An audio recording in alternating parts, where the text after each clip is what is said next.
During the 1940s, especially across Europe and parts of North America, families faced winters with unreliable power, rationed fuel, and damaged infrastructure.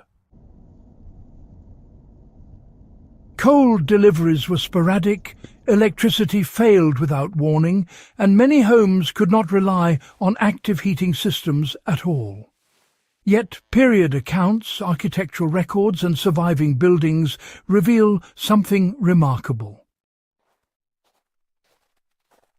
Entire houses remained livable through freezing winters without pumps, fans, or additional fuel input. This was not comfort heating. It was survival heating, achieved through a loophole in how early radiator systems interacted with building design, gravity, and heat physics. This section explains how early radiator systems were fundamentally different from modern ones. Most homes built before the mid-20th century used gravity-fed hot water or steam radiators. Back in those days, these systems were actually designed before electric circulator pumps became the standard, you know. Heat movement, well, it depended on density changes rather than relying on any motors. Hot water, it rises naturally. Cooler water, on the other hand, falls. So, once water was heated, even just a little bit, it would begin circulating through the pipes all on its own. And here's something crucial. Many of these systems didn't actually shut down completely when the boilers went cold. Residual heat stored in iron radiators, brick walls, and vertical piping kept moving warmth through the house long after the active heating had stopped. The real secret, or loophole, lay in vertical continuity. Radiators were often stacked floor to floor, all connected by these large diameter pipes running through the structure. So, when even a small heat source managed to warm the lowest section of the system, convection would begin. Warm water rose slowly through the network, releasing heat into upper rooms, then cooled and descended again. No pump was required. In many wartime homes, a single low-output heat source, sometimes nothing more than a kitchen range or shared boiler running briefly each day, kept the entire loop active. Cast-iron radiators were thermal batteries. Once warm, they released heat slowly for hours.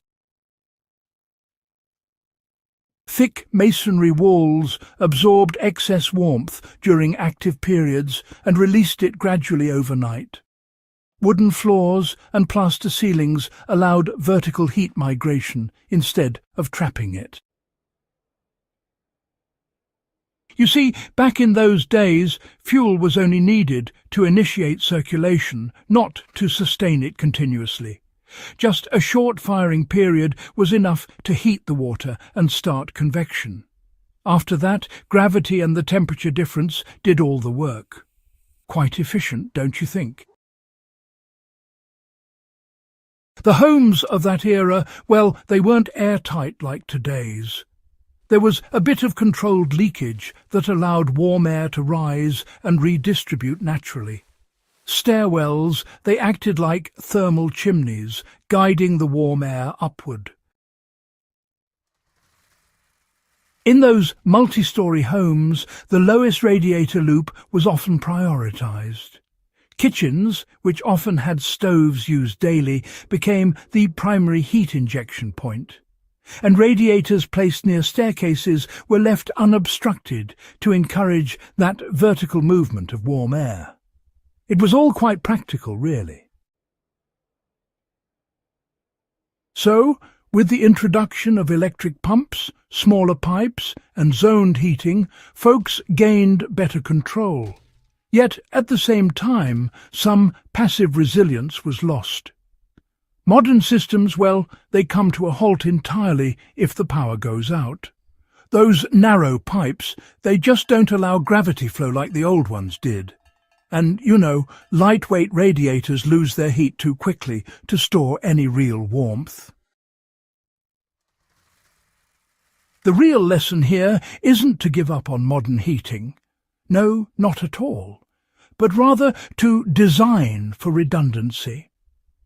Large thermal mass, vertical continuity and gravity-capable loops, these can all supplement your active systems and add a layer of reliability.